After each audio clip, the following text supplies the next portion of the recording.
Hello dear students, स्वागत है आप सभी का विश्वास कैरियर इंस्टीट्यूट के ऑनलाइन प्लेटफॉर्म पर। तो आज हम स्टडी करने वाले हैं मैग्नेटिक प्रॉपर्टीज ऑफ मटेरियल, पदार्थों के चुंबकीय गुण। अभी तक हमने पढ़ लिया कि किसी भी मटेरियल को एक्सटर्नल मैग्नेटिक फील्ड के अंदर रखा जाता है। कोई भी हम मान लेते हैं कि यहाँ क्या थी, एक एक्सटर्नल मैग्नेटिक फील्ड थी। इस मैग्नेटिक फील्ड को कितना बोल देते हैं, बी वेक्टर। इसके अंदर रखते हैं तो ये क्या गेन करता है, मैग्नेटिक प्रॉपर्टी, चुंबकीय गुण आ जाते हैं इस मटेरियल के पास। इसी प्रॉपर्टी को हम क्या बोल रहे थे, इसी प्रोसेस को क्या बोला जा रहा था मैग्नेटाइजेशन, चुंबकन। अब मैग्नेटाइजेशन हर मटेरियल के लिए सेम तो नहीं होता है ना। जैसे हमने एग्जांपल पढ़ा था कि मैग्नेट है, उससे लोहे की कील चिपक रही है, तो लोहे की कील क्या शो करने लग गई थी, मैग्नेटिक प्रॉपर्टी, चुंबकीय गुण दर्शाने लग गई थी। लेकिन ऐसा किसके साथ नहीं होगा। मान लीजिए मैंने वही लोहे की कील की जगह लकड़ी के टुकड़े रख दिए, क्या वो भी सेम नेचर थोड़ी शो करेंगे, वो सेम नेचर शो नहीं करेंगे। तो हर सब्सटेंस को उसकी मैग्नेटिक प्रॉपर्टीज के बेसिस के ऊपर तीन पार्ट्स में कैटेगराइज किया जाता है। तो सबसे फर्स्ट पार्ट है, उसको हम बोलते हैं डायमैग्नेटिक सब्सटेंस। फर्स्ट को क्या बोलते हैं, डायमैग्नेटिक, या पॉइंट लगाकर लिख लो। फर्स्ट पॉइंट है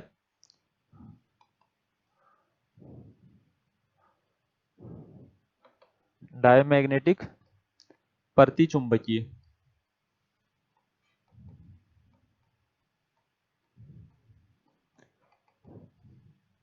डायमैग्नेटिक सब्सटेंस के बारे में एक चीज याद रखना। पहली चीज, ये क्या करते हैं, जब भी इनको external non uniform magnetic field में रखा जाता है, चलो मैं स्टेटमेंट ही लिखवा देता हूं। When they are placed in non uniform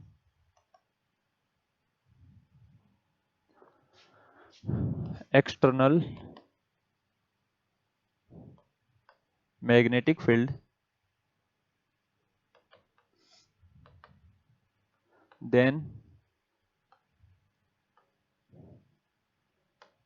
they are attracted from high intensity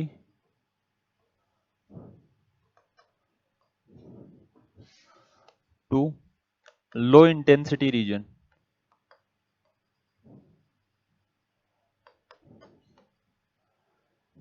That means repelled by the external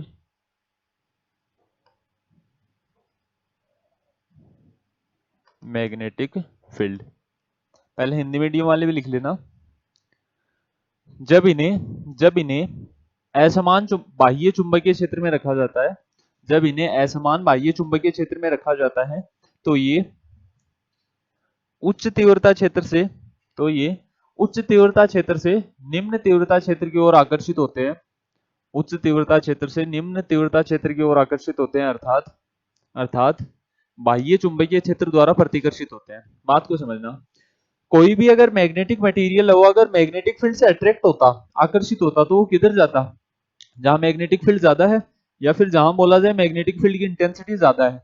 यहां मान लीजिए एक मैग्नेट रखी हुई है, कोई भी चुंबक रखी हुई है, इसके पास में मैग्नेटिक फील्ड ज्यादा होगी, इससे दूर जाते जाएंगे तो मैग्नेटिक फील्ड क्या होती जाएगी, कम होती जाएगी। ऐसा ही होता है ना, ये सोर्स ऑफ मैग्नेटिक फील्ड है, चुंबकीय क्षेत्र का स्रोत ही यही है। इस सब्सटेंस को यहां रखा गया तो ये कहां से कहां जाएगा, ये हाई इंटेंसिटी रीजन ये वाला है ना, मतलब मैग्नेटिक फील्ड की इंटेंसिटी इस रीजन के अंदर ज्यादा है। ये क्या कर रहा है, हाई इंटेंसिटी से किधर जाएगा, लो इंटेंसिटी रीजन की तरफ जाएगा। इसका मतलब क्या हुआ कि ये एक्सटर्नल मैग्नेटिक फील्ड, बाह्य चुंबकीय क्षेत्र से क्या हो रहा है, रिपेल हो रहा है या फिर प्रतिकर्षित हो रहा है। बात को समझ गए क्या।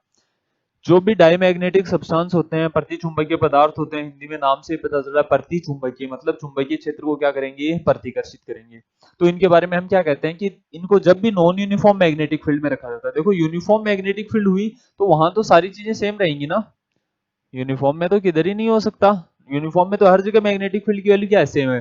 नॉन यूनिफॉर्म असमान चुंबकीय क्षेत्र का मतलब कि अलग अलग पॉइंट्स के ऊपर मैग्नेटिक फील्ड इंटेंसिटी, चुंबकीय क्षेत्र तीव्रता की वैल्यू क्या है, अलग अलग है। तो ये कहां से कहां अट्रैक्ट होते हैं, हाई इंटेंसिटी रीजन से लो इंटेंसिटी रीजन की ओर अट्रैक्ट होते हैं। इसका मतलब इसी को मैं शॉर्ट में क्या बोल सकता हूँ कि एक्सटर्नल मैग्नेटिक फील्ड द्वारा क्या होते हैं, रिपेल होते हैं। समझ गए क्या इसको। इसके कुछ एग्जांपल्स भी होते हैं, जैसे कि कॉपर हो गया, वाटर हो गया, हीलियम हो गया, ये सब किसके एग्जाम्पल हैं? डायमैग्नेटिक सब्सटेंस के, प्रतिचुंबकीय पदार्थों के। नेक्स्ट इनके बारे में हम एक चीज और कहते हैं, वो क्या है कि इनकी जो मैग्नेटिक ससेप्टेबिलिटी होती है, चुंबकीय प्रवृत्ति होती है, वो कैसी होती है? वो नेगेटिव होती है और वेरी स्मॉल होती है। इनके लिए magnetic susceptibility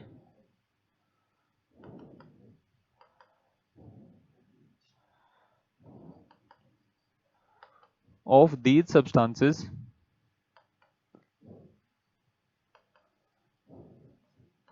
is negative and very small।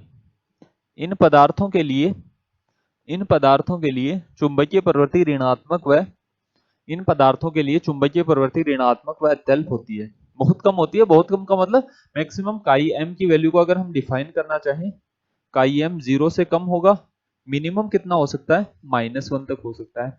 मतलब नेगेटिव होती है, नेगेटिव के अंदर भी इसका जो मैग्नीट्यूड होता है वो कैसा होता है? बहुत कम होता है। काई एम की वैल्यू कहां से कहां तक होती है? -1 और 0। काई एम और म्यू आर के अंदर एक रिलेशन जानते हैं क्या?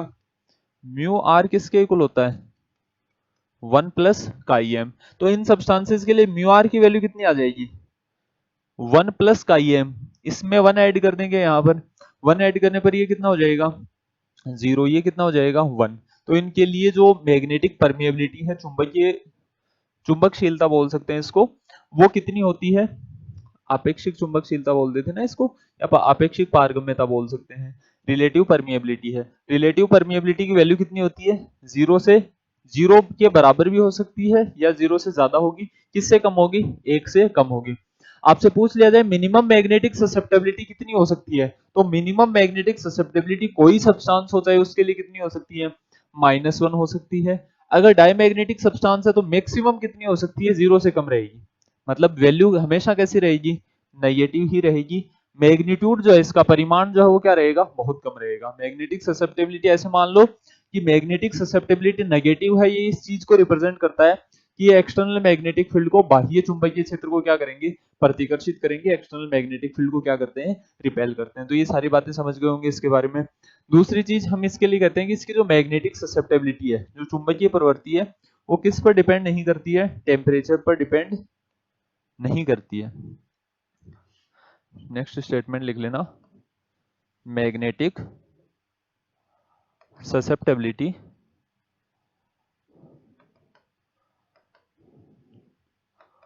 of these substances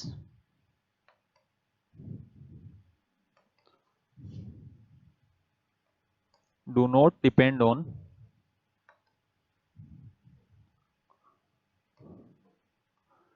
temperature।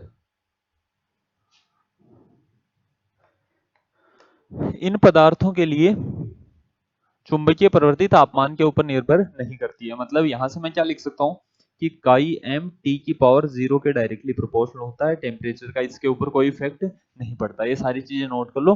अब यही सेम पॉइंट्स हमें सबके बारे में लिखने हैं। सबसे पहले हमने डायमैग्नेटिक के बारे में पढ़ लिया, इसके बाद किसके बारे में पढ़ेंगे? पैरामैग्नेटिक, उसके बाद फेरोमैग्नेटिक। तो यही सेम पॉइंट्स उनके बारे में भी लिखने हैं। छाप लो इसको।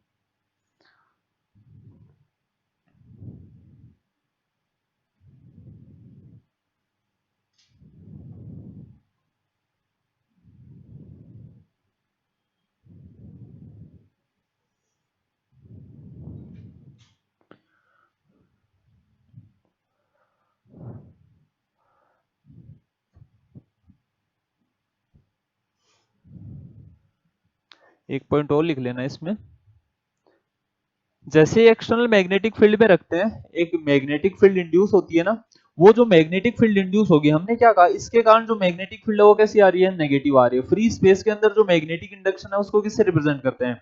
बी नोट से। तो जो इंड्यूस्ड मैग्नेटिक फील्ड होगी वो फ्री स्पेस की मैग्नेटिक इंडक्शन से कम आएगी ना। तो यहां से हम एक स्टेटमेंट और लिख सकते हैं इनके बारे में, वो क्या है? इंड्यूस्ड, या इस फॉर्म में लिख लेना इसको करेक्ट स्टेटमेंट के फॉर्म में,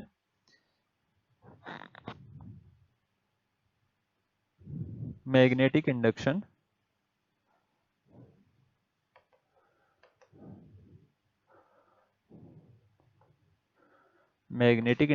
B induced in these substances is less than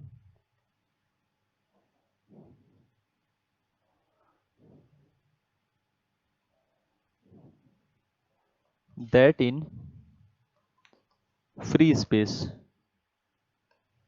Hindi medium वाला लिख लेना।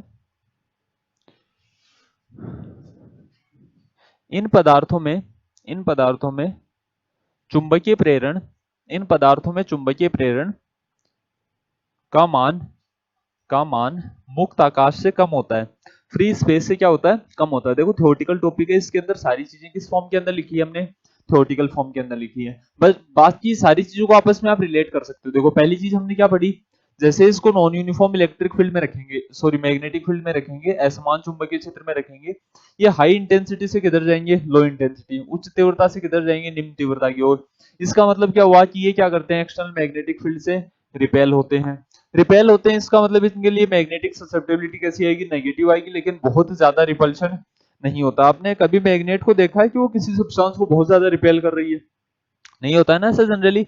तो ये रिपेल तो होते हैं लेकिन माइनर रिपल्शन होता है, मतलब बहुत अत्यल्प रिपेल होते हैं, ये बहुत कम प्रतिकर्षण होता है इनका।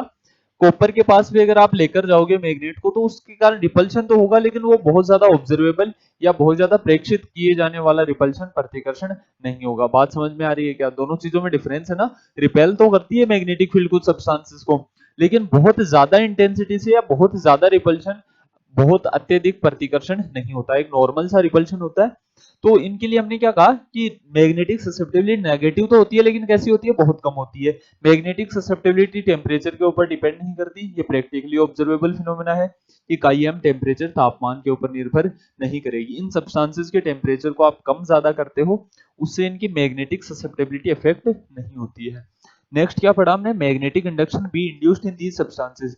देखो इनको जैसे ही मैग्नेटिक फील्ड में रखते हैं, एक्सटर्नल मैग्नेटिक फील्ड में रखा जाता है, एक मैग्नेटिक फील्ड इंड्यूस होती है, एक चुंबकीय क्षेत्र प्रेरित होता है ना, उस चुंबकीय क्षेत्र को हम क्या बोलते हैं? बी बोलते हैं। इस बार जो चुंबकीय क्षेत्र प्रेरित हुआ है वो पहले मान लीजिए फ्री स्पेस के अंदर मैग्नेटिक फील्ड कितनी थी? B naught. अब जो मैग्नेटिक फील्ड प्रोड्यूस हुई वो उसको अपोज कर रही है ना, तो जो नेट मैग्नेटिक इंडक्शन आएगा वो फ्री स्पेस से भी कम आएगा ना। क्या मैं ऐसा बोल सकता हूँ क्या कि बी की वैल्यू किससे कम होगी? B is less than B naught. इसी बात को इस फॉर्म के अंदर लिखा जा सकता है, यही बी की वैल्यू किससे कम होगी? बी नोट से। बी नोट को किससे रिप्रेजेंट कर रहे थे? बी नोट क्या हुआ करता था? Magnetic induction in free space. Free space का मतलब क्या है? एयर या वैक्यूम, वायु या निर्वात। छाप लेना इन सारी चीजों को, लिख ही चुके होंगे वैसे तो आप। इसके एग्जाम्पल और लिख लेना।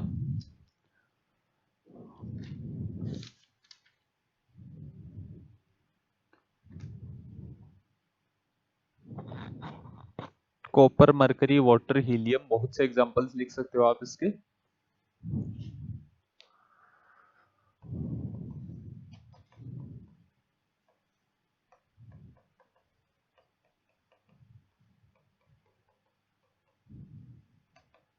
एक इसका बहुत खतरनाक एग्जांपल और होता है, लिखवा देते हैं वैसे, आपके एग्जाम में जनरली क्वेश्चन नहीं आते। Super conductors. सुपर कंडक्टर्स जो होते हैं, अतिचालक। अतिचालक का मतलब समझते हो क्या होते हैं? जब भी जो मेटल्स होते हैं उनको बहुत ज्यादा कूल डाउन कर दिया जाता है, मतलब उनका तापमान बहुत कम कर दिया जाता है, तो वो किसकी तरह बिहेव करते हैं? सुपर कंडक्टर्स की तरह। सुपर कंडक्टर्स का मतलब ये क्या है? परफेक्ट कंडक्टर होते हैं ये, परफेक्ट कंडक्टर एंड डायमैग्नेटिक। ये पूर्ण चालक एवं पूर्ण प्रतिचुंबकीय होते हैं। मतलब मैक्सिमम डायमैग्नेटिक प्रॉपर्टीज किसके पास होंगी? जिसके लिए जो मैग्नेटिक ससेप्टिबिलिटी हो सबसे ज्यादा कम होगी। मिनिमम मैग्नेटिक ससेप्टिबिलिटी की वैल्यू कितनी हो सकती है? -1। तो जो सुपर कंडक्टर्स होते हैं उनके लिए काई एम की वैल्यू मिनिमम होती है, वो कितनी होती है? -1। दूसरी चीज, म्यू आर की वैल्यू कितनी होगी? ये -1 है तो म्यू आर कितना हो जाएगा? 0। इससे ज्यादा कम किसी के लिए मैग्नेटिक ससेप्टिबिलिटी या परमिएबिलिटी की वैल्यू नहीं हो सकती। याद रह जाएगी क्या इतनी बात? म्यू आर कितना होता है इनके लिए? 0। अरे एयर के लिए भी म्यू आर की वैल्यू हम कितनी मानकर चलते हैं? 1 मानकर चलते हैं ना। तो ये जितने भी सब्सटेंसेस हैं ये सब क्या होंगे? एयर से भी कम मैग्नेटिक परमिएबिलिटी, चुंबकीय प्रवृत्ति रखने वाले सब्सटेंसेस हैं। तो ये सारी चीजें इसके बारे में आप लिख चुके हो। इसके बाद जो सेकंड पॉइंट है अपने पास, ये लिख लो, चलो पॉज करके लिख लेना भाई। जो सेकंड प्रॉपर्टी है वो क्या है? पैरामैग्नेटिक, अनुचुंबकीय।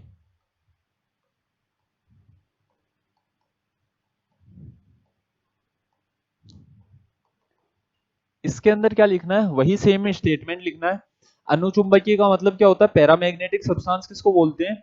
ये क्या करते हैं, जो एक्सटर्नल मैग्नेटिक फील्ड है, जब भी इनको एक्सटर्नल मैग्नेटिक फील्ड में रखा जाता है, बाह्य चुंबकीय क्षेत्र में रखा जाता है, ये कहां से कहां जाते हैं? Low intensity to high intensity, निम्न तीव्रता से किसकी तरफ जाते हैं? उच्च तीव्रता की तरफ। Low intensity to high intensity जाने का मतलब क्या हुआ? मतलब कि एक्सटर्नल मैग्नेटिक फील्ड द्वारा क्या हो रहे हैं? अट्रैक्टेड हो रहे हैं। तो इनके बारे में वही स्टेटमेंट लिखना है, when these substances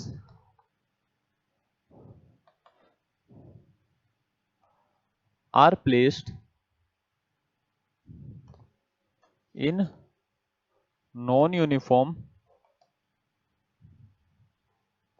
external magnetic field, non-uniform external magnetic field, then they are attracted from low intensity region, from low intensity region to high intensity region, to high intensity region। इन पदार्थों को जब बाह्य चुंबकीय क्षेत्र में रखा, बाह्य असमान चुंबकीय क्षेत्र में रखा जाता है, तो ये निम्न तीव्रता के क्षेत्र से उच्च तीव्रता के क्षेत्र की ओर आकर्षित होते हैं, अर्थात निम्न तीव्रता के क्षेत्र से उच्च तीव्रता के क्षेत्र की ओर आकर्षित होते हैं, अर्थात इनका इनका बाह्य चुंबकीय क्षेत्र में, इनका बाह्य चुंबकीय क्षेत्र में क्षीण आकर्षण होता है।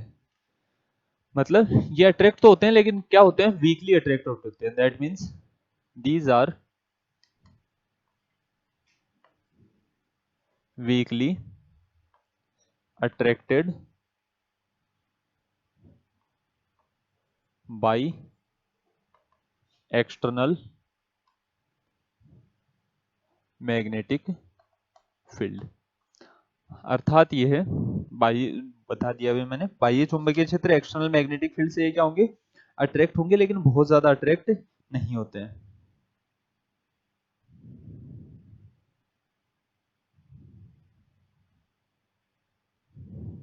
इन सब्सटेंसेस के लिए मैग्नेटिक ससेप्टेबिलिटी भी कैसी होती है?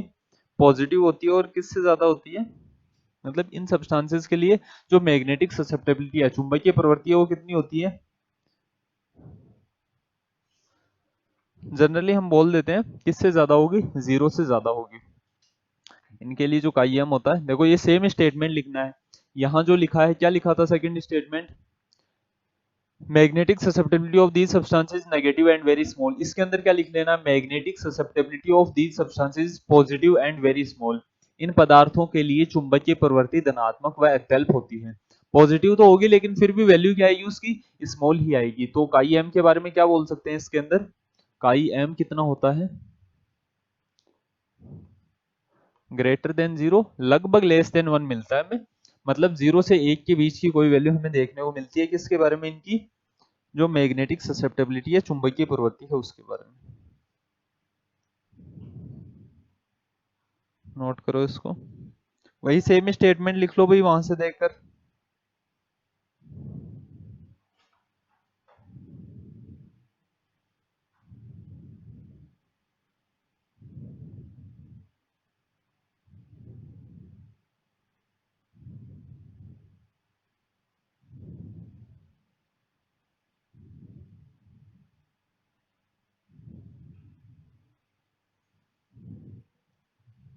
मतलब इसको एक न लिखकर ये भी लिख सकते हो कि कोई क्या होगा?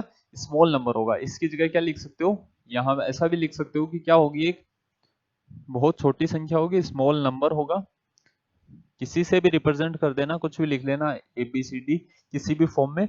जैसे मान लीजिए मैंने इस स्मॉल नंबर को कितना बोल दिया, E बोल दिया, तो म्यू आर की वैल्यू आप सब लोग जानते हो ना, म्यू आर कितना होता है 1 प्लस काई एम, तो यहाँ कितना आ जाएगा 1 आ जाएगा। यहाँ अगर इसको E बोल रहे हैं तो ये कितना आ जाएगा 1 प्लस ई। क्या है यहाँ पर, एक स्मॉल नंबर है, कोई छोटी संख्या है हमारे पास।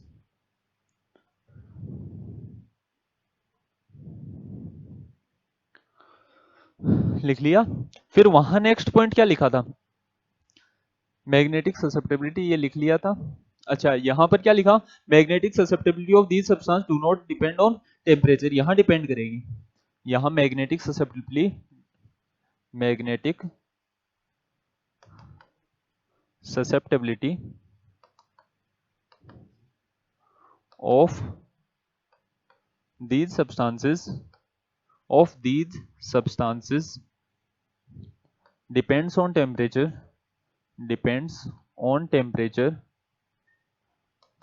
given by Curie law.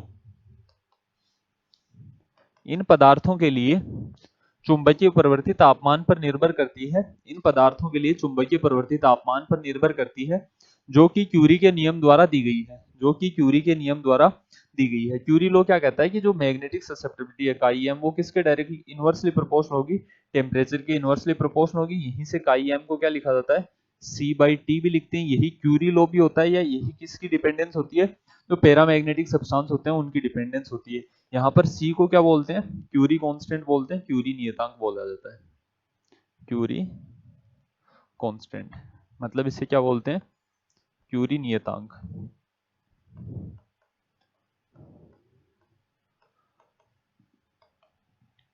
किस फॉर्म में आएगा क्यूरी कांस्टेंट भी, इसकी भी कुछ यूनिट्स टेम्परेचर की फॉर्म में होंगे ना, तापमान के रूप में होंगे इसके मात्रक भी, क्योंकि हमें पता है काई एम क्या है, यूनिटलेस एंड डायमेंशनलेस, ये मात्रकहीन और विमाहीन भौतिक राशि है। टेम्परेचर की यूनिट क्या होती है, केल्विन, तो जो क्यूरी कांस्टेंट है उसकी भी यूनिट किस फॉर्म में होनी चाहिए, केल्विन की फॉर्म में होनी चाहिए। तो जो क्यूरी कांस्टेंट होता है, क्यूरी नियतांक होता है, वो एक तरीके से क्या है, किसी न किसी टेम्परेचर, किसी न किसी तापमान की वैल्यू हमारे पास आएगी। तो ये चीज समझ गए, मैग्नेटिक ससेप्टेबिलिटी इन सब्सटेंसेस की किस पर डिपेंड करती है, टेम्परेचर के ऊपर। किसके द्वारा दी गई है, क्यूरी लॉ के द्वारा दी गई थी।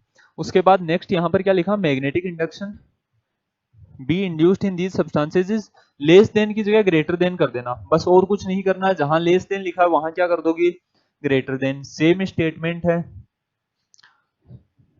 इसके बाद जो भी स्टेटमेंट है वो कैसा है,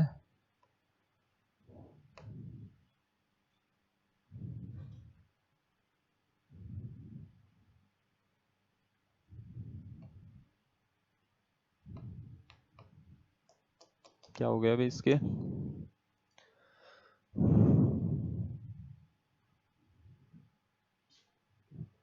इन सब्सटेंसेस के लिए वही सेम स्टेटमेंट लिख लेना, जहां लेस देन लिखा है वहां क्या लिख लेना, ग्रेटर देन। कौन सा सेम स्टेटमेंट बता रहा हूं मैं, जहां ये लिखा था ना B is less than B naught, यहां क्या लिखोगे, B is greater than B naught. जो मैग्नेटिक इंडक्शन है, चुंबकीय प्रेरण है, वो किससे ज्यादा होगा, मुक्त आकाश से या फिर फ्री स्पेस से ज्यादा होगा। मुक्त आकाश का मतलब किसकी बात कर रहे हैं हम, एयर या वैक्यूम की, वायु या निर्वात की बात कर रहे हैं, तो ये एक रिलेशन आ जाएगा। उसके आगे नेक्स्ट प्रॉपर्टी हमने क्या लिखी थी, उसके बाद तो एग्जांपल्स लिखे थे ना, अरे उदाहरण ही तो लिखे थे। तो पैरामैग्नेटिक जो अनुचुंबकीय पदार्थ होते हैं, इनका एग्जांपल कौन कौन हो सकती है, एयर भी इसी का एग्जांपल होती है। बाकी और एल्यूमिनियम, सोडियम, प्लेटिनम, ये सभी इनके एग्जांपल होते हैं। एग्जांपल में लिख लेना,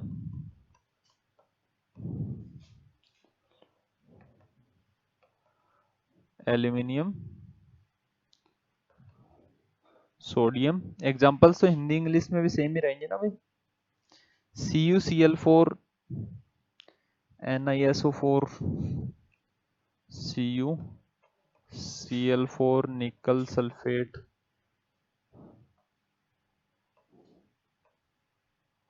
NiSO4 एटसेट्रा, ये सब क्या होते हैं, इन सब्सटेंसेस के एग्जांपल होते हैं। देखो जो आपको याद रखने वाली बातें थी वो क्या थी, खुद से थ्योरी बना सकते हो आप कंप्लीट। क्या क्या चीजें याद रखनी है कि जो भी हमारे पास क्या होते हैं, डायमैग्नेटिक सब्सटेंस होते हैं, प्रतिचुंबकीय पदार्थ होते हैं, उन सब्सटेंसेस की क्या प्रॉपर्टी होती है, वो एक्सटर्नल मैग्नेटिक फील्ड को रिपेल करते हैं, बाह्य चुंबकीय क्षेत्र को क्या करते हैं, प्रतिकर्षित करते हैं। बाह्य चुंबकीय क्षेत्र को प्रतिकर्षित करेंगे, इसका मतलब उनके लिए मैग्नेटिक ससेप्टेबिलिटी जो चुंबकीय प्रवृत्ति है वो कैसे आएगी, ऋणात्मक आएगी। म्यू आर की वैल्यू मैग्नेटिक ससेप्टेबिलिटी आ गई है तो हम निकाल सकते हैं।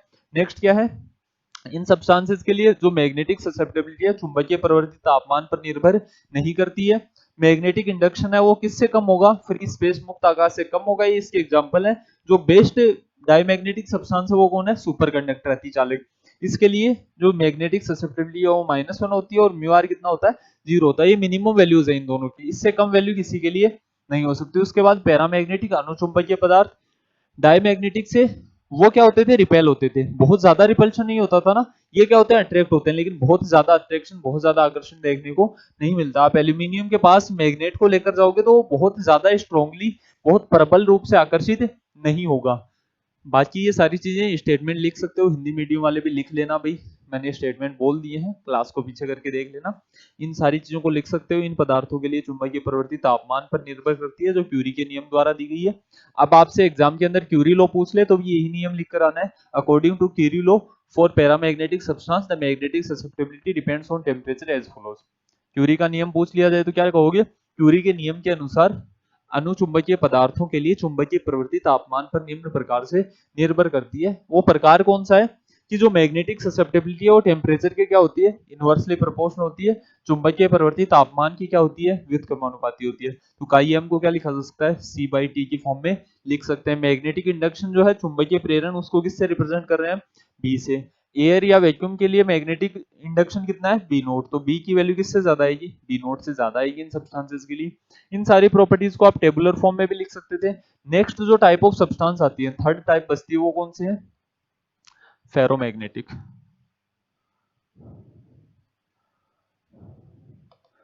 फेरोमैग्नेटिक लोह चुंबकीय।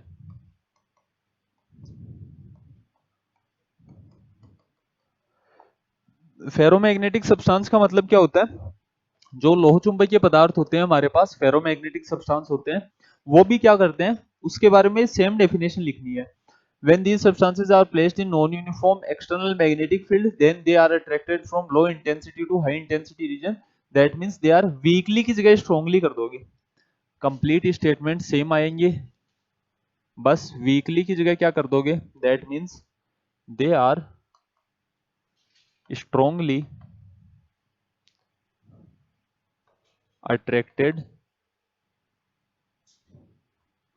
by external magnetic field. Magnetic field है, अर्थात अर्थात ये बाह्य चुंबकीय क्षेत्र से, अर्थात ये बाह्य चुंबकीय क्षेत्र से प्रबल रूप से आकर्षित होते हैं। केवल क्या लिखना है, वो वीकली अट्रैक्ट हो रहे थे, ये कैसे अट्रैक्ट हो रहे हैं, स्ट्रांगली अट्रैक्ट होंगे, और कोई ज्यादा डिफरेंस नहीं है। वो भी अट्रैक्ट हो रहे थे, ये भी क्या होंगे, अट्रैक्ट ही होंगे। दूसरी चीज, इनके लिए जो काई एम है और म्यू आर है, दोनों की वैल्यू क्या होगी, एक से बहुत ज्यादा होगी। For these substances magnetic susceptibility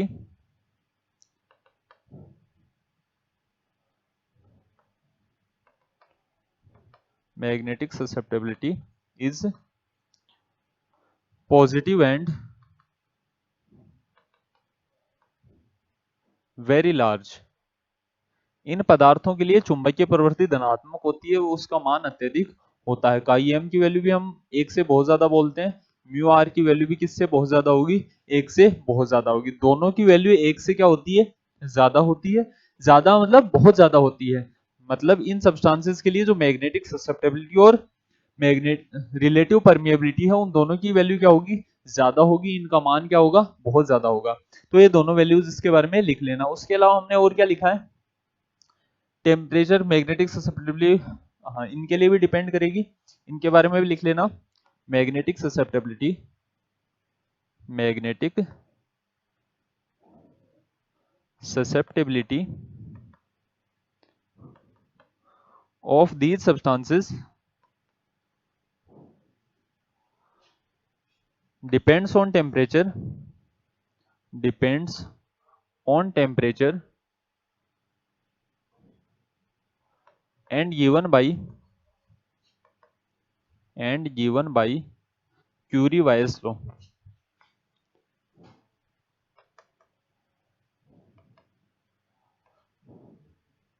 इन पदार्थों के लिए चुंबकीय प्रवृत्ति तापमान पर निर्भर करती है, जो क्यूरी-वायस के नियम द्वारा दी गई है। क्यूरी-वायस लॉ क्या कहता है कि काई एम इनवर्सली प्रोपोर्शनल होगा 1 upon T minus TC. TC को क्या बोलते हैं, क्यूरी टेम्परेचर बोलते हैं। इसी को मैं क्या लिख सकता हूँ, chi M is equal to C upon T minus TC. यहाँ पर टीसी क्या है, क्यूरी टेम्परेचर, क्यूरी तापमान।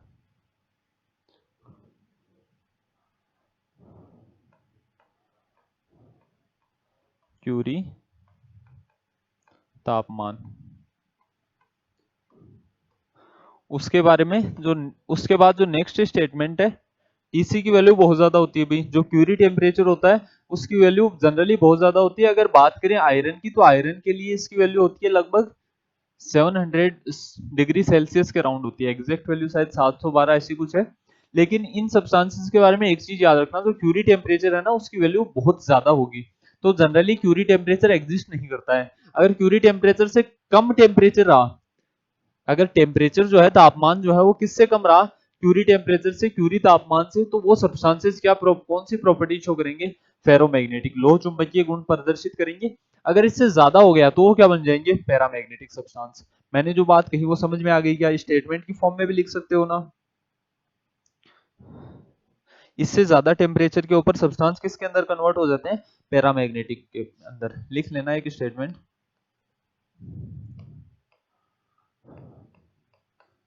Curie temperature is that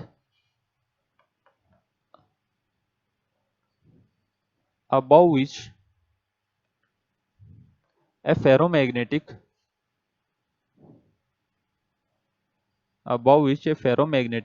substance converts to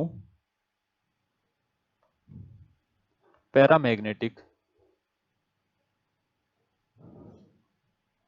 Curie तापमान वह तापमान है, क्यूरी तापमान वह तापमान है जिससे अधिक मान पर, जिससे अधिक मान पर लोह चुंबकीय पदार्थ, जिससे अधिक मान पर लोह चुंबकीय पदार्थ अनुचुंबकीय पदार्थ में बदल जाते हैं। क्यूरी टेम्परेचर वो टेम्परेचर होता है जिससे ज्यादा टेम्परेचर अगर हो गया सब्सटेंस का, तो सब्सटेंस किसके अंदर बदल जाएगा, पैरामैग्नेटिक अनुचुंबकीय के अंदर बदल जाएगा। आयरन के लिए क्यूरी टेम्परेचर होता है 770, क्यूरी टेम्परेचर ऑफ आयरन। लोहे के लिए क्यूरी तापमान की वैल्यू कितनी होती है, 770 डिग्री सेल्सियस, 770 डिग्री सेल्सियस होता है, तो बहुत ज्यादा तापमान है ये। लिख लेना लोहे के लिए क्यूरी तापमान। इसके अलावा वो मैग्नेटिक इंडक्शन वाला लिख सकते हो, चुंबकीय प्रेरण के बारे में क्या लिखोगे, बी की वैल्यू बी नोट से बहुत ज्यादा होती है। यहां से क्या लिख सकते हो, वही सेम पॉइंट,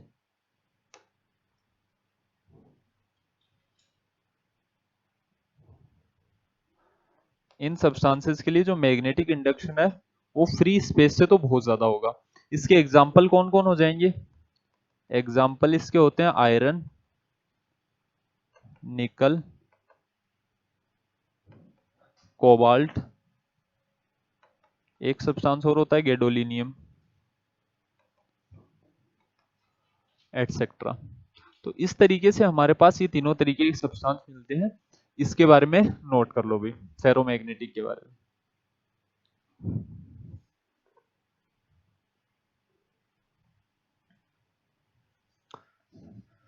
तो यहां से हम किसके बारे में बता सकते थे, तीनों टाइप के सब्सटेंसेस के बारे में बता सकते हैं। तीनों प्रकार के पदार्थ कौन कौन से होते हैं, प्रतिचुंबकीय, अनुचुंबकीय और लोह चुंबकीय, डायमैग्नेटिक, पैरामैग्नेटिक और फेरोमैग्नेटिक। तीनों के अंदर अगर डिफरेंशिएट करने के लिए कहा जाए, अंतर करने के लिए कहा जाए, तो तीनों का जो डिफरेंस है, अंतर है, उसको एक टेबुलर फॉर्म में भी रिप्रेजेंट कर सकते हैं ना। किस किस फॉर्म में रिप्रेजेंट किया जा सकता है, सबसे पहले कौन से सब्सटेंस है, डायमैग्नेटिक, उसके बाद पैरामैग्नेटिक,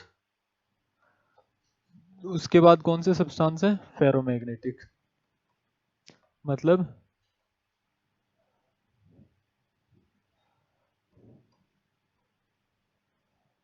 लोह चुंबकीय पदार्थ, अनुचुंबकीय और प्रतिचुंबकीय, यही तीनों सब्सटेंसेस हैं क्या। ये एक्सटर्नल मैग्नेटिक फील्ड को क्या करते हैं, रिपेल करते हैं, यही चीज है प्रतिकर्षित करते हैं। ये क्या करते हैं, वीकली अट्रैक्ट करते हैं, मतलब इनके लिए कैसा होता है, क्षीण आकर्षण होता है।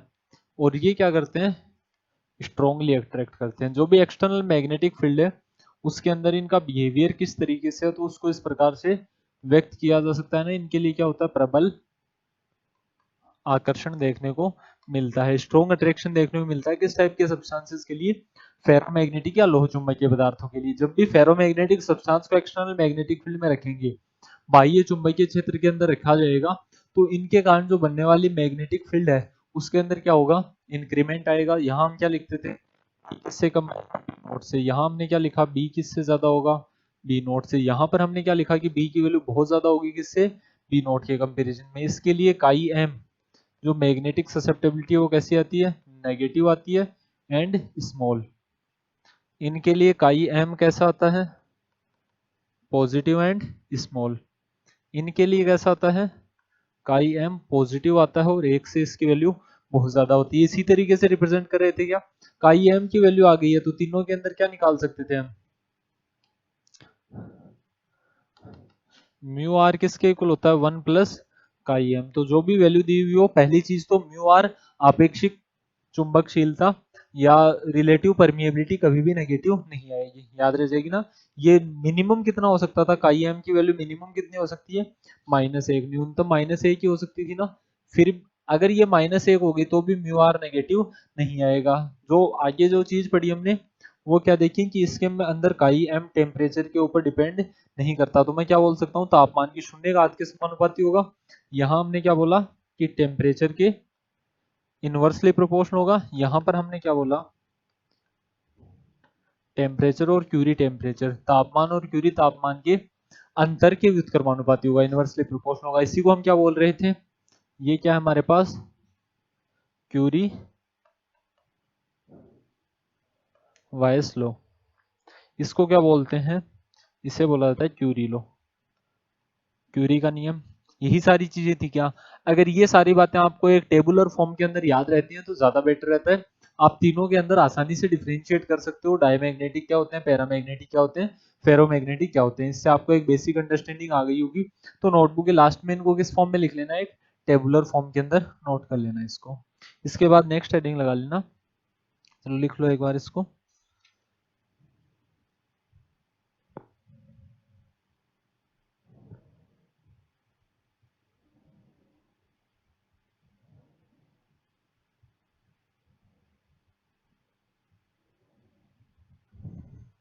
फिर नेक्स्ट लिखना, फ्री एंड बाउंड करंट्स।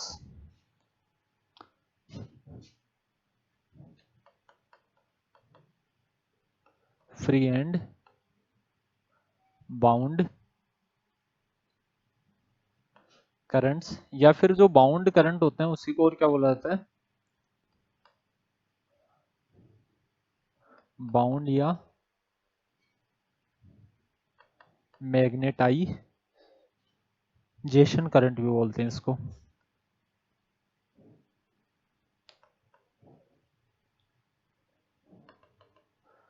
मुक्त व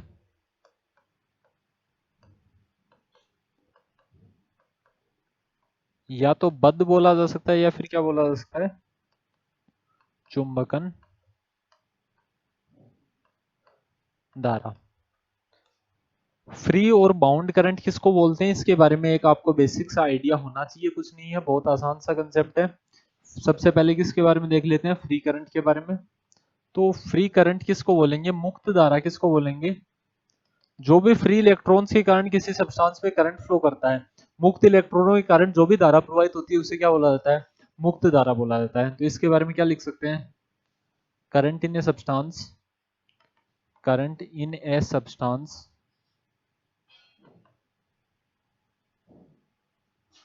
due to motion of free electrons, free electrons is called free current. किसी पदार्थ में मुक्त इलेक्ट्रॉनों की गति के कारण, किसी पदार्थ में मुक्त इलेक्ट्रॉनों की गति के कारण प्रवाहित धारा को ही मुक्त धारा कहा जाता है। यही कहते हैं कि हम फ्री करंट डेंसिटी कैसे निकाल सकते हैं? फ्री करंट डेंसिटी, मुक्त धारा घनत्व किस प्रकार से निकाला जाएगा?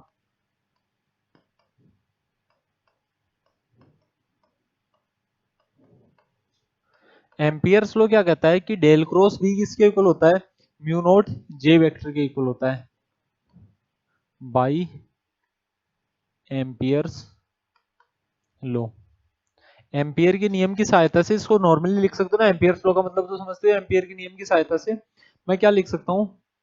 Del cross B F, free magnetic field को मैंने कितना बोल दिया? बी एफ, ये किसके इक्वल आ जाएगा? Mu naught J F vector के। बात समझ में आ गई क्या? इसे हमने क्या बोल दिया? Equation number first. जो फ्री करंट डेंसिटी है, मुक्त धारा घनत्व, उसको किससे रिप्रेजेंट किया जाता है? जे एफ वेक्टर से। जे एफ वेक्टर किसके इक्वल आ जाएगा?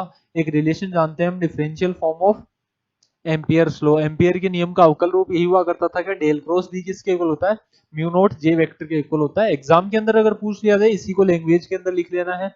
इसके लैंग्वेज बना सकते हो ना आप। यहाँ भाषा के अंदर क्या लिखोगे कि यदि मुक्त धारा द्वारा उत्पन्न चुंबकीय क्षेत्र बी एफ वेक्टर है, तो एम्पियर के नियम की सहायता से निम्न प्रकार से लिखा जा सकता है। If magnetic field due to free current density jf vector is bf, then by the help of differential form of Ampere's law, then by the help of differential form of Ampere's law। इस तरीके से हम लिख सकते हैं। कुछ नहीं होता है, जो भी फ्री इलेक्ट्रॉन थे, मुक्त इलेक्ट्रॉन थे, उनके कारण प्रवाहित धारा, उनके कारण जो करंट फ्लो कर रहा है, उसी को क्या बोलते हैं? मुक्त धारा या फ्री करंट बोलते हैं। इसको लिख लेना भाई।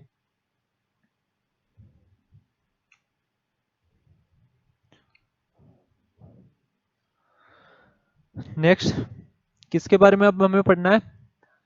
बाउंड या मैग्नेटाइजेशन करंट, बद्ध या चुंबकन धारा।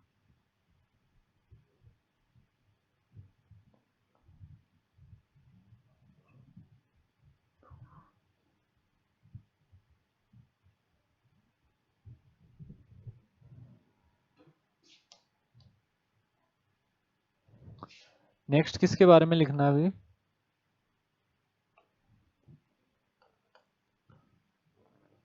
बाउंड करंट के बारे में क्या बोलते हैं? जो भी इलेक्ट्रॉन का हमने दो तीन तरीके का मोशन पढ़ा ना, एक तो ऑर्बिटल मोशन पढ़ा था, दूसरा क्या किस तरीके का मोशन पढ़ा? Spin motion. जो भी ऑर्बिटल मोशन या स्पिन मोशन है, उसके कारण जो करंट फ्लो करता है, उसको क्या बोलते हैं? Bound current. Current due to orbital orbital और spin motion of electrons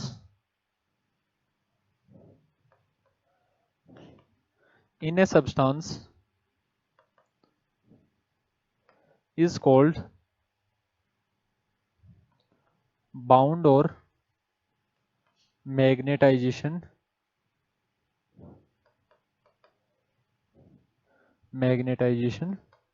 current।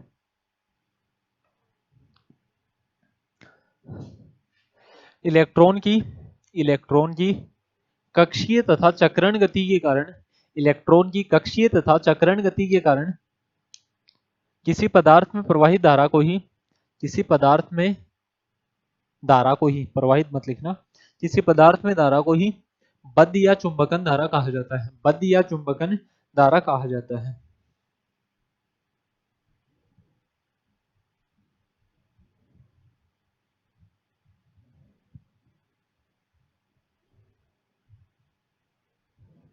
इसमें अगर मैक्रोस्कोपिक लेवल के ऊपर देखा जाए तो कोई करंट फ्लो नहीं करता है, मतलब कोई चार्ज फ्लो नहीं होता है। लिख लेना, एक पॉइंट और लिखना चाहो तो, मैक्रोस्कोपिकली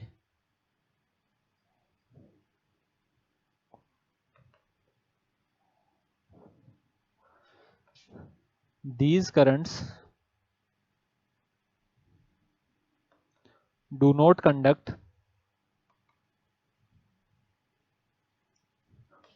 conduct any charge। स्थूल रूप से अगर देखा जाए, हिंदी मीडियम वाला लिख लेना, स्थूल रूप से अगर देखा जाए तो ये धाराएं कोई आवेश प्रवाहित नहीं करती है, तो ये धाराएं कोई आवेश प्रवाहित नहीं करती है। मैक्रोस्कोपिक लेवल का मतलब समझते हो ना? देखो इलेक्ट्रॉन है, किसके अंदर मोशन कर रहा है? ऑर्बिट के अंदर मोशन कर रहा है। यहाँ न्यूक्लियस है, यहाँ किसका मोशन है? इलेक्ट्रॉन का मोशन है। इस ऑर्बिट की इस कक्षा के अंदर ही तो घूम रहा है ये। दूसरा स्पिन मोशन मतलब अपनी ही एक्सिस के ऊपर घूम रहा है, इसके कारण कोई इलेक्ट्रिक करंट या फिर कोई बोला जाए कि चार्ज का कंडक्शन थोड़ी हो रहा है मैक्रोस्कोपिक लेवल पर देखा जाए तो। ये तो उसी एटम के अंदर, उसी परमाणु के अंदर घूम रहा है ये इलेक्ट्रॉन। तो मैक्रोस्कोपिक लेवल पर देखा जाए तो बाहर ये कोई भी धारा प्रवाहित नहीं करेंगे, मतलब इनके कारण कोई भी, अगर कंप्लीट मान लीजिए ये कंडक्टर है तो यहां से यहां तक इनके कारण कोई धारा प्रवाहित नहीं हो रही है, इस धारा के अंदर, इस करंट के अंदर इनका कोई रोल नहीं है। बात को समझ गए क्या? तो ये सारी स्टेटमेंट लिख लेना, बेसिक बेसिक सी बातें हैं इसके अंदर। इसका एक रिलेशन भी होता है। इसके लिए जो करंट डेंसिटी है उसको किस फॉर्म में लिखा जाता है, इसको भी लिख लेना, bound current density is given as curl of magnetization vector m vector. J M को किस फॉर्म में लिखा जाता है? डेल क्रॉस एम वेक्टर की फॉर्म में। इसे हमने क्या बोल दिया? Equation number second. इसे क्या बोल देना? समीकरण नंबर 2। बद्ध धारा घनत्व को, बद्ध धारा घनत्व को चुंबकन सदिश, बद्ध धारा घनत्व को चुंबकन सदिश एम वेक्टर के, एम वेक्टर मतलब इसकी एक्सप्रेशन लिखनी है, चुंबकन सदिश एम वेक्टर के कर्ल के रूप में व्यक्त किया जाता है, कर्ल के रूप में व्यक्त किया जाता है। जे एम वेक्टर की वैल्यू लिख लेना, क्या आती है हमारे पास? Del cross M vector. M क्या है यहाँ पर? मैग्नेटाइजेशन वेक्टर है, या इंटेंसिटी ऑफ मैग्नेटाइजेशन से भी आप इसको रिलेट कर सकते हो, जोड़ के लिख सकते हो। बात समझ में आ गई क्या? फ्री करंट क्या होते हैं, बाउंड करंट क्या होते हैं, इन दोनों के बारे में लिख लो। जितनी भी बातें हैं वो सारी आपको लिखवा दी गई हैं।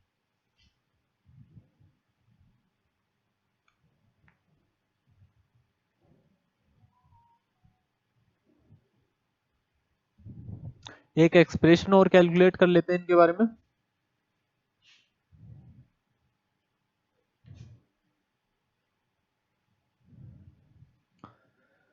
अब इनका हम आगे एक रिलेशन भी निकालते हैं, एक संबंध निकालते हैं, किस फॉर्म के अंदर आता है वो रिलेशन, वो और देख लेते हैं। अगर किसी भी सब्सटेंस के अंदर, किसी भी पदार्थ के अंदर दोनों धाराएं प्रवाहित हो रही हो, दोनों करंट्स फ्लो कर रहे हो, कौन कौन से करंट्स? बाउंड करंट्स, बद्ध धारा, और कौन सा करंट? Free current. दोनों धाराएं प्रवाहित हो रही हो तो उनके अंदर, उनके लिए रिलेशन किस तरीके से लिखा जाता है? एक सेकंड रुकना, भी देख लेते हैं ऑन क्यों नहीं हो रहा।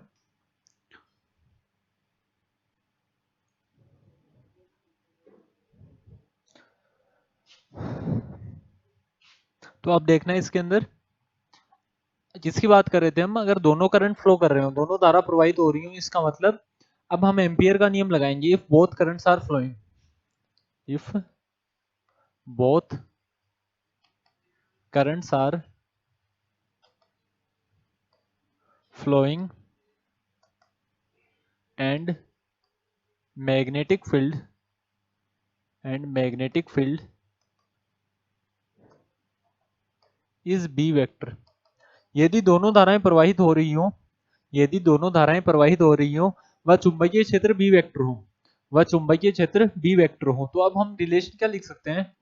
Del cross B is equal to mu naught. अब दोनों की करंट डेंसिटी आएगी ना, दोनों का धारा घनत्व आएगा, क्या लिख सकते हैं इसको? जे एफ वेक्टर प्लस जो सेकंड वैल्यू है बाउंड करंट के लिए, उसको किस फॉर्म में लिखा? बाउंड, या फिर इसको और क्या बोल सकते हैं? मैग्नेटाइजिंग। इसको किस फॉर्म में लिखा? J M. J M vector की वैल्यू कितनी है? Del cross M. तो यहाँ इसकी वैल्यू को रिप्लेस कर सकते हैं ना, यहाँ क्या लिख सकते हैं? Del cross M. तो डेल क्रॉस बी किसके इक्वल आ जाएगा? Mu naught J F plus delta cross M vector. इसी फॉर्म में आ जाएगी क्या? अगर इस इक्वेशन को मैं रीअरेंज करना चाहूं तो यहां से क्या लिखा जा सकता है? Del cross B vector by mu naught is equal to J F minus del cross M vector. Sorry minus नहीं आएगा ना, प्लस ही आएगा, एम वेक्टर। यहाँ प्लस आएगा, ये वैल्यू इधर आएगी तो किसकी आ जाएगी, नेगेटिव की।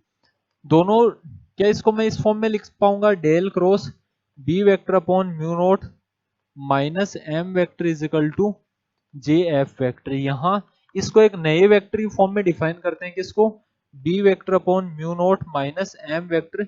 इसी को हम क्या लिखते हैं, मैग्नेटाइजिंग फील्ड। एक नया रिलेशन है हमारे पास, इसको क्या बोलते हैं, मैग्नेटाइजिंग फील्ड।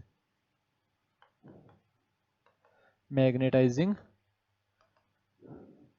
फील्ड, चुंबकन क्षेत्र, चुंबकन क्षेत्र। ये रिलेशन तो पहले भी पढ़ चुके हैं ना, हम इसी को क्या बोलते थे, मैग्नेटाइजिंग फील्ड बोलते थे। यहां से इन वैल्यूज को रिप्लेस करेंगे तो यहां से रिलेशन क्या आ गया, del cross H vector is equal to J F vector. एक तो ये हमारे पास रिलेशन संबंध आ चुका है। दूसरी चीज देखना,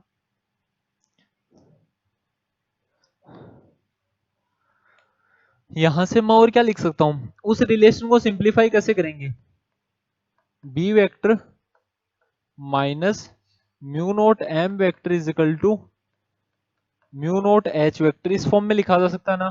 बी वेक्टर को और क्या लिख सकते हैं, mu naught M vector plus H vector. इस फॉर्म में भी हमारे पास किसका एक रिलेशन आ जाता है, मैग्नेटिक फील्ड का। चुंबकीय क्षेत्र का भी एक संबंध प्राप्त होता है, किस फॉर्म में, B vector is equal to mu naught M vector plus H vector, या H vector plus M vector, इन दोनों की फॉर्म में लिख सकते हैं। बहुत ज्यादा इंपॉर्टेंट तो नहीं है, लेकिन फिर भी आपके सिलेबस में स्पेसिफाई कर रखा है free currents and bound currents को, तो आप इसको ध्यान रख सकते हो। बाकी एग्जाम में ऐसे क्वेश्चन कम आते हैं, थोड़े कम आते हैं कंपेरेटिवली देखा जाए तो। बाकी ज्यादा क्वेश्चन किस टॉपिक से आते हैं, वो सारे टॉपिक्स हम पढ़ चुके हैं। देखो फर्स्ट पेज से एक बार दोबारा, इसके तो रिवीजन की जरूरत नहीं है ना, पैरामैग्नेटिक फेरोमैग्नेटिक क्या होते हैं। इसके अलावा जो नेक्स्ट है हमारे पास, फ्री करंट्स बाउंड करंट्स किसको बोलते हैं, मुक्त धारा किसको बोलेंगे, जो भी मुक्त इलेक्ट्रॉनों के कारण प्रवाहित धारा है, फ्री इलेक्ट्रॉन्स के कारण जो भी करंट फ्लो हो रहा है उसको क्या बोल देते हैं हम, मुक्त धारा, फ्री करंट बोल देते हैं। जो भी स्पिन या फिर ऑर्बिटल मोशन, जो भी चक्रण या अक्षीय गति, सॉरी अक्षीय नहीं, ऑर्बिटल मतलब कक्षीय गति है, उसके कारण जो धारा प्रवाहित हो रही है उसको क्या बोलते हैं, बाउंड करंट या फिर मैग्नेटाइजेशन करंट। चुंबकन धारा या बद्ध धारा बोला जाता है। इन दोनों के सम की फॉर्म में हम एक नई वैल्यू निकाल रहे हैं।